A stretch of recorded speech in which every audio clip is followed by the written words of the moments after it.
শহরের কোলাহল থেকে অনেক দূরে সবুজ পাহাড়ের কোলে একটি ছোট্ট বাড়ি ছিল। সেই বাড়িতে থাকত ৮ বছরের এক স্বপ্নবাজ ছেলে, যার নাম আরেন। আরিনের পৃথিবীটা ছিল বইয়ের পাতা আর রাতের আকাশে ভরা।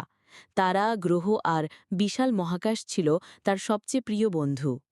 আর এই মহাকাশ জয়ের অভিযানে তার একমাত্র সঙ্গী ছিল স্পার্কি, তার নিজের হাতে তৈরি এক আশ্চর্য রোবট প্যাঁচা। এক তারায় ভরা রাতে আরিন তার প্রিয় টেলিস্কোপে চোখ রেখেছিল।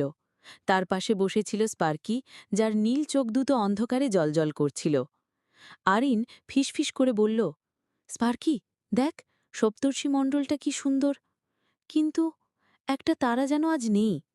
হ্যাঁ, আকাশের উত্তর কোণে যে তারাটি প্রতিদিন সবচেয়ে উজ্জ্বল হয়ে জ্বলত, সেই লুমিনা নামের তারাটি আজ উধাও। আরিনের মনটা অজানা আশঙ্কায় ভরে উঠল। সে দ্রুত তার দাদুর পুরনো একটি ডায়েরি খুঁজে বের করল।